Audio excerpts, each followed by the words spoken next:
Hi, this is Michael, And this is Teresa. and this is Recreate Podcasts, where we cover film, entertainment, sports, reality TV, the things that we like to do and watch. This is the first of what we hope to be a few episodes, The Traitors New Zealand, Season 2, Episode 1. Welcome.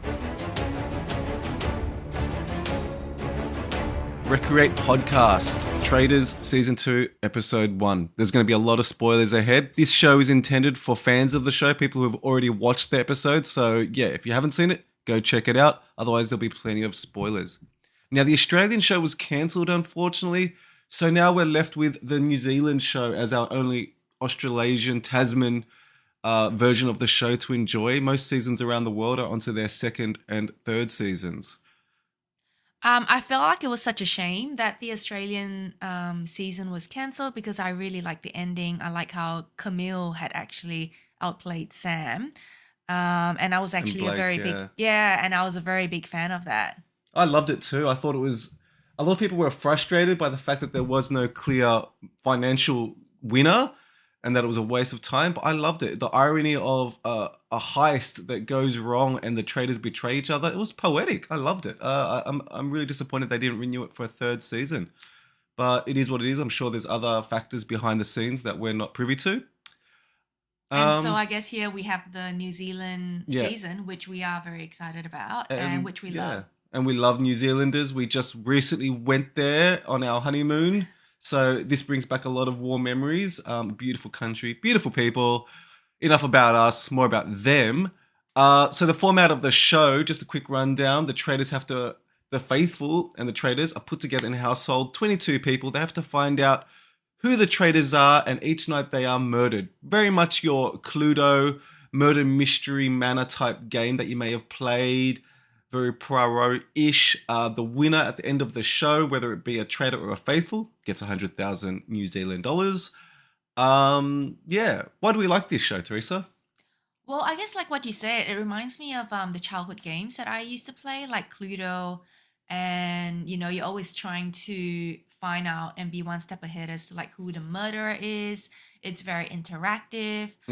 For someone who is a fan of thrillers and murder mysteries on film, I guess this show just ticks all the boxes. You're constantly trying to outplay and maneuver around other players. And there's a real psychological aspect to it, which I like. Yeah, I think that's what we both enjoy about it. Like, we both sort of are into reality shows that require psychological and social maneuvering. We like the Survivor type shows, not so much, maths and so on. They're fun and dramatic, but this is the kind of stuff I really enjoy. I really like to get into the nitty gritty of why people make the moves they make, how they're uncovered, what lets them down, how they could have improved their approach. Yeah. And I think the Traitors is a great example of the show. It's like the ultimate social experiment where you have to find out who did it, but also your survival depends on how the social skills that you've picked up in the game. Yeah. So we start the episode with the castmates arriving in their cars, getting to know each other, feeling each other out, making the measure of each other.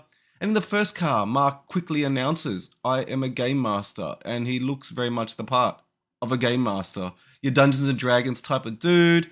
He's going to like puzzles, figuring things out.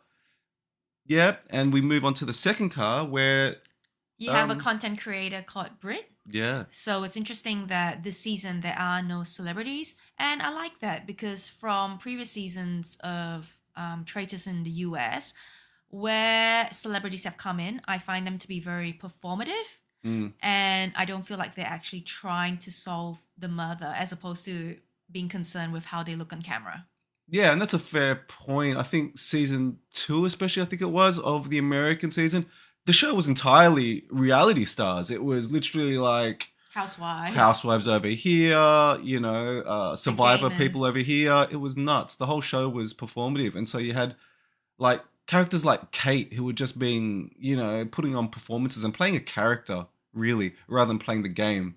And the money didn't mean as much to them. Just lots of factors that took away from the experience of a real murder mystery. Another person they've highlighted is Joe. He is a content creator, as he says he is 30, but he identifies himself as 23. He's very flamboyant, and I expect to see quite a lot of drama from him. Yeah, he looks like an interesting character, a colorful character. We also are introduced to Jackie, 70, who announces she's a columnist, but is actually a clairvoyant. And as we know, clairvoyants do really badly on this show.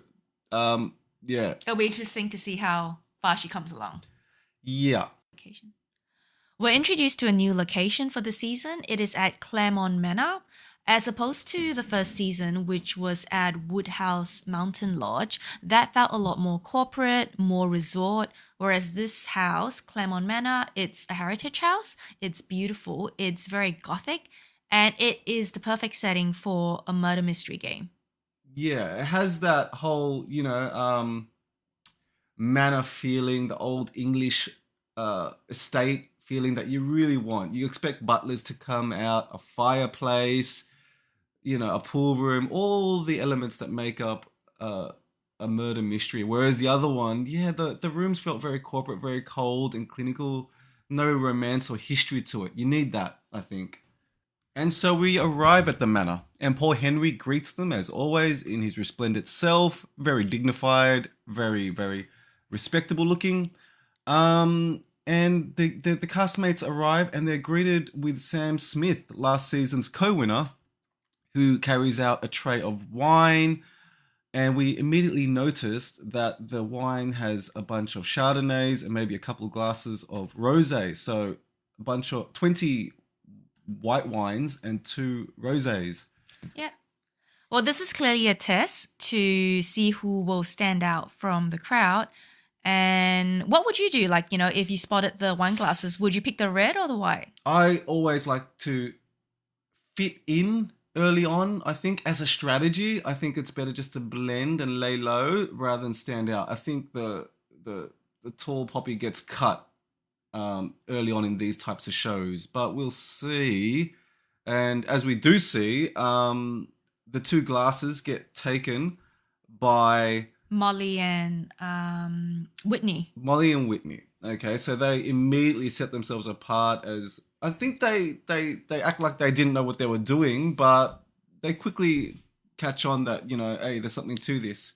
And rightfully so, they were very scared because they could get evicted, as we've seen in the US Traitors. Yeah, I mean, you never know what twist it's going to bring, and then they get offered $5,000 cash because of the glass they've picked, and they made the proposal: take it now or throw it into the pot for the end. And we get two very different perspectives. Whitney says immediately, no way, there's no way I'm going to set myself apart by taking the money. That's just a quick way to get sent home. Yeah. And then the alternative view is from Mark. He says, you're a fool not to take it. Yeah, it is interesting, isn't it? Because on one hand, yeah, it's the age-old question: fit in or stand out. to be honest, I feel like there really isn't a choice because you're doing this in front of everyone. If you say, I'm going to take the money, you immediately set yourself up as being selfish and it can be viewed as traitorous behavior. Yeah, it's like a test, but there really isn't a choice, I guess. Early on in the show where there's nothing else to go on, mob mentality dictates that anything you do to make yourself different from the crowd will isolate yourself. So yeah, it's a dangerous move to take the money. But then again, I was just thinking, like, we've seen both perspectives on various versions of the shows. Like players like Sam really set themselves apart from the group and have gone on to do well. And then there are other players like, say, Alex, who really blended in, or Siri, who really blended in with the crowd. But these two both decide to throw back into the pot, which is probably the more conservative and wise thing to do. Yeah, I think so. And it's interesting that Mike says that you should have taken the money because he would have, but he wasn't the one that was offered the choice. Mark, I think it was, yeah. Yeah, and I feel like, I think Mike as well. Oh, really? Okay. Yeah, Mike as well. Yeah, he said that he would have taken the money. And it's easy to say that when it's someone else is facing the test. Yeah. And so we go into the house and we see a lot of mingling and laughing and throwing back of hair, fake laughs, all that shit. And the interviews begin. Now, would you be a traitor? Yes. Well, I would imagine anyone who comes onto the show, you Yeah. would like. I mean, you would be prepared to be a traitor. I mean, why else would you be there if you're just going to just be a faithful? I would Yeah. definitely say that I would want to be a traitor. But like everyone who is asked a question, they will be like, "Oh no, I don't think I'll make a very good traitor. I'll just be a faithful," Yeah. because they don't want to come across as being devious. Yeah. But I think in truth, you know that most people who come onto the show would would prefer to be traitor. I mean, would allow for the chance to be a traitor. I think they screen, castmates who are willing at least to be good sports enough to be traders. I mean, historically, the show has shown the best path to winning is to be a new school trader. So to start it as a faithful, build up trust, relationships, and then to become a trader maybe 2/3 of the way through and take it home from there. Like as a recruit. As a recruit, that's right, thank you. Yeah. Players that start out as OG traders, it's very difficult to stay the course and keep that level of, of performance the whole way through. I think only Siri is the only winner from OG trader status, and she's, the GOAT. Everyone else has come through as either a faithful or a recruit trader. So I would definitely go recruit.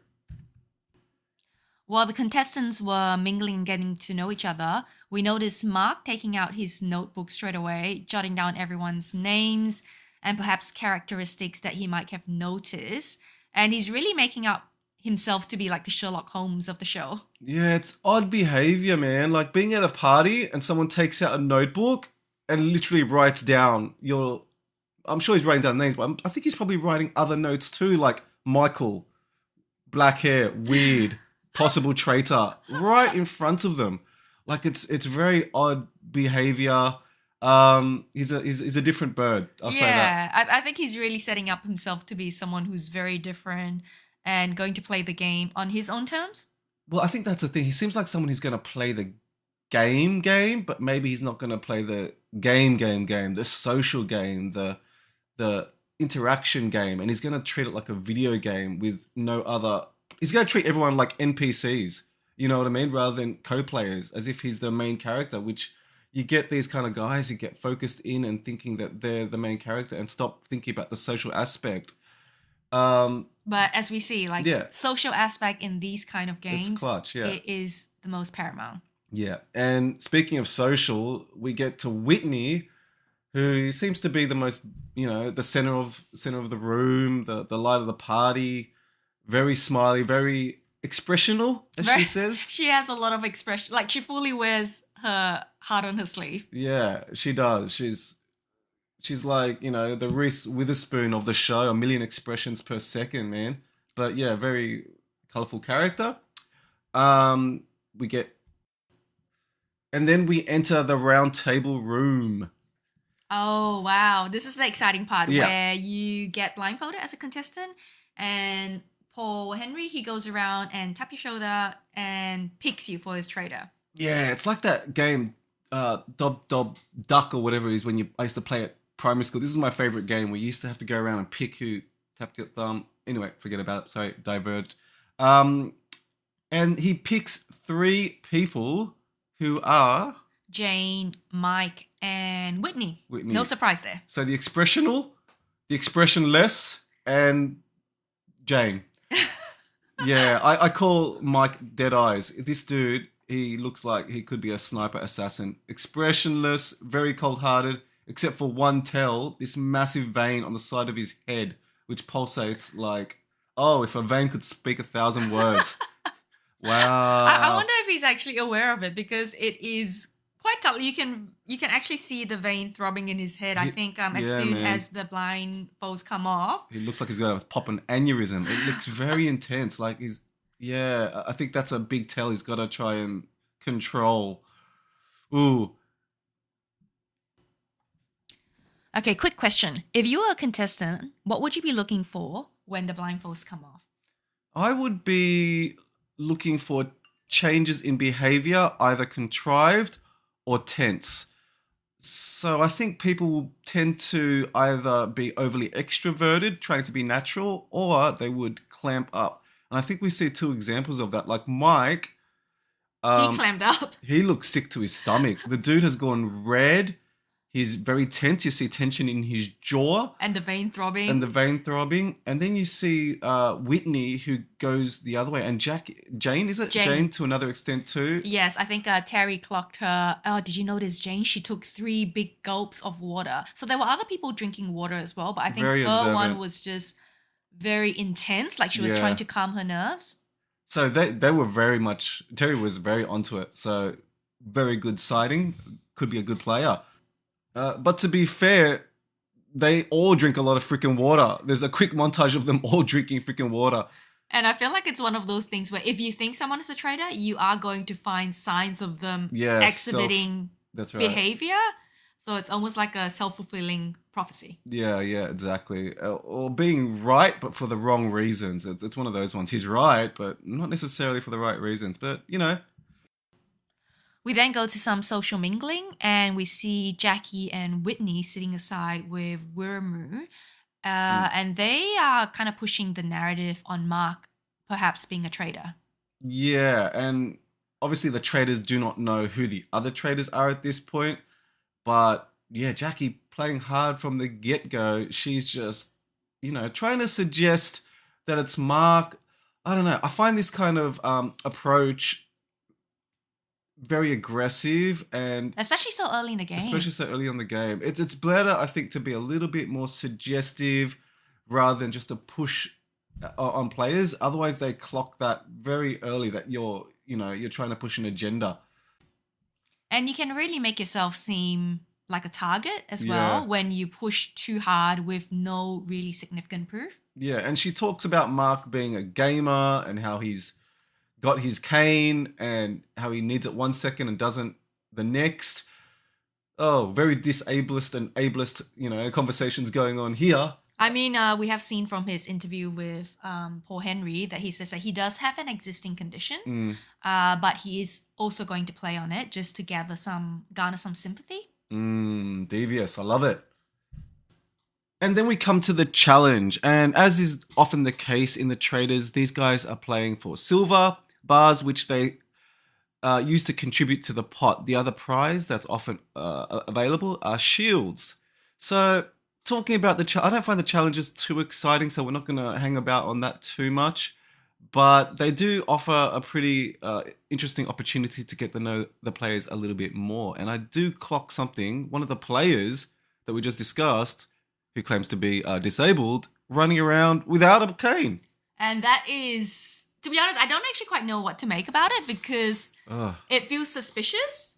It feels Yeah. like he is not who he says he is. And it's very politically incorrect and wrong, apparently, to claim someone who is disabled as faking it. So we're not going to say that. But the man has perfect posture 1 second, and the next he's limping like Lara Strong on House of Dragons. Like, could this be a devious plot of his? Who knows? But he has said he's played it up, and that's the only reason why we're bringing it up is because he has mentioned that he's going to use it to garner sympathy. Yeah, but I think in this case, if you are going to play it up, you have to keep it consistent, and his behavior is not consistent. Yeah, it If could anything, I backfire. feel like it could backfire. For sure, for sure. But he could have chronic fatigue syndrome, one of those kind of conditions where, depending on the time of day, the temperature, it could affect him in different ways. I've heard of that. Anyway, so the contestants run around the house looking for doll parts, which is kind of morbid, kind of creepy. They put it together and they win a bunch of silver, yada, yada, yada. Not that exciting. And again, Mark sets himself apart by offering like a billiard ball or something as a substitute for an eyeball, which, yeah. Yeah, so I noticed he does this thing where he will just go off and just execute part of what he thinks is a solution to a game without actually consulting with the other players. Yeah, And I think this can really throw people off and make it feel like he's not a team player. definitely a loner type, definitely a gamer type. Yeah, I don't know how that's gonna fit into this kind of format, man. You need allies in this game. That's the one thing we've learned. You need allies, whether you're a faithful or a traitor. You need people to be on your side. Um, and then we cut to some more social mingling, and Jane seems to be doing very well interacting with everybody. She seems to be very calm, nuanced, natural. I think out of all the traders, she is my favorite pick for who's going to last the distance, just because she's not overtly too Mm, much. She's just, there in the background. very chill. She is from the UK. She works in, I think, She's a police officer. oh, is it? Yeah. Right. But she hasn't told anyone that, I think. So No. that's So interesting. so I think it's interesting because her and Jace, they both work in Mm, like the military or police mm, forces, but obviously they're keeping it quiet to themselves because they don't want to put a target on their backs. yeah. Announcing that is like announcing you're clairvoyant. It just messes up your game. And then we go to Andrew, Whitney Whitney, and and Jackie. Jackie sitting on a sofa, and they look like three like a knitting group just gossiping about. And they yeah they're quickly gossiping, and very shrewdly Andrew clocks that, hey, I feel like I'm getting an agenda pushed on me a little bit. Although they're saying someone else is suspicious, they're coming off as suspicious by doing that. So Mm. very shrewd. And then he says, oh, look, let's back out of this and go mingle before we get, We get, get pigeonholed as like a group of three yeah, a group of three. alliance. So some very shrewd gameplay on his part there. Very deft social maneuvering in order for him to sort of accept what they're saying without cluing on that he's suspicious of them, A, and B, being mindful enough to extract himself from that social situation. So, He's very self-aware. I think he yeah, knows how it's going to come across, yeah. and he's also very deft in terms of social skills. So he knows, Well, yeah, and to be able to back out of he's a something marketing gracefully. executive, as his bio says. He looks very well put together. Very, marketers, man. That's what they do. So, like, I think he's gonna be good at this. And then we go to Trader's Tower. And where everyone discovers who their fellow traitors are. Yeah, And straight away, you see, I think Jane and Whitney, they're like, oh, Mike, I had clocked you as a traitor. And you can tell he is just so not happy to hear that. yeah. He's taken aback as if, what? I thought I was being slick, but nah, bro. Your vein, as I said, is giving you away. That's like a second head. Yeah. And then we see immediately like Whitney taking Whitney charge. taking charge like an OG boss. I don't think Mike likes that. You can Mm, see he's like, okay, I'm gonna take a step back, but I don't think he likes the fact that she is so dominant. And we've also seen from previous other seasons, the trader who is the most dominant or who sets himself up as the leader actually very quickly gets eliminated. yeah, it's that whole approach of being aggressive or being behind the scenes. And the way I see it is in this show, you can play it those one of three ways: from the front, from the back, or somewhere in the middle. And I think we're seeing the three contrasts right there, where Whitney is going to be really gleefully, into the game. Mike is going to take a step back, and Jane is somewhere in the middle. And then we cut to Paul entering the tower, and he offers them a recruitment opportunity. So, who would you recruit out of this motley crew? I think for me, I would want to pick someone who maybe has a bit of a target on them that you can set up as a scapegoat Mm, later on. And as we see, Whitney suggests Jackie. But I feel like perhaps she is a little bit too overt in admitting that she wants to set someone out. Because if I very, was her fellow trader, I would feel quite cautious of her. very obvious. You never reveal your scheme, your at least your underlying plan. She literally tells them, "Let's bring in someone to backstab," which just sets her up as like, which just raises eyebrows among the other traders to think, okay, this person can't be trusted. I'm gonna have to watch this bitch. So like, Well, I guess ugh. everyone's kind of thinking the same thing, but it's how you put it Yeah. And out. if you overtly say it openly, then man, you're marking yourself straight up to be cut yourself. Fair game. You know what I mean? Whereas at least if you try to play by this so-called code, who knows? Maybe it might carry you through. I think, Yeah, Whitney's really playing hard, very gleeful. She's giggling. She's twiddling her fingers every time she mentions murder, as if it's a great She looks a thing. bit too happy to A to bit be too a yeah to be a enthusiastic, man. killer. I think that expressional aspect of her game might let her down, but we'll see. And what about for you? Who would you pick as a recruit? I would go. Ugh. You know what? I would want someone who's a good trader. I want good allies. You can get someone who's just a sheep that you can go in and cut, but I want someone who might be a strong player, a strong ally that you can use maybe as a shield later on. So I would think maybe one of the Maori brothers, like maybe Sialu, is that his name? Sorry, Siale. I'm sorry, Siale. I think we haven't been properly introduced to him yet, but he seems to be socially quite well integrated. Someone who's Maybe, dependable. yeah, someone like that. Someone who just knows how to listen and speak, and most importantly, when not to speak. But who do they pick? Jackie. Jackie. Wow, they pick a clairvoyant. But we've seen in the beginning, Whitney, she has actually formed quite A bond, a yeah. bond with And she Jackie. says that's why she wants her, yeah. Yeah, so I think she can both be an ally, but also someone that she can, when if Jackie does get voted off, then she has a legit reason to, cry and be upset about it. That's what she Which, says yeah, too. which further, makes her seem more like a faithful than anyone else. Yeah, and the fact that she verbalizes all of this is really, really interesting. I think that's like, she may have a case of the blabbermouths where she may just say everything that's on her mind, and that may let her down player wise. I feel like the players that play their cards close to their chest. I'm thinking Siri, I'm thinking Alex, Wilfred, Harry. These winners, they all play their cards close to their chest. Where these players that are really extroverted and expressional, they fuck themselves up in the long run. But we'll see. Next one.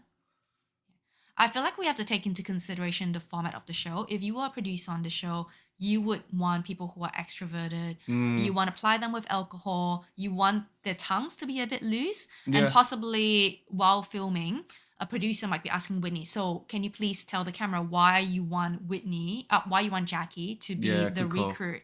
So that might be A factor, an extra yeah. tactic there, which is why we perceive Whitney to be No, perhaps that's to be true. more talkative. That's very, very, very true. Yeah. They may be just, answering questions that they're being asked. That's true. And, we have to remember it's for TV. It is. So, yeah, good call. In the end, they go with Jackie. So there we have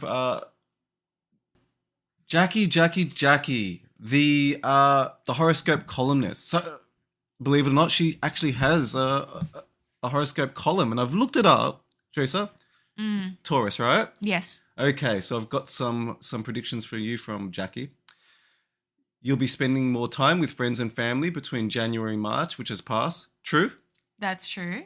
Okay, that happened. Well, that's Christmas, so now's the time to show your gratitude to the particular friends who have been loyal over the years, she says, and who you trust. Fair weather friends will fall by the wayside, and you'll know who truly has your back. Did that happen? Yeah, it definitely did happen. Wow. It says you might want to raise a particular organization to improve the lives of people or animals, whatever charity is close to your heart. It'll give you a great deal of satisfaction to volunteer, and you'll be successful in the amount that you aim for. Well, he's hoping that that comes true as well. Yeah. And what about for you? You're a Libra, I think. Yep, correct. I'm a Libra, and let me just scroll down and see what she says about me. Da-da-da-da. Okay.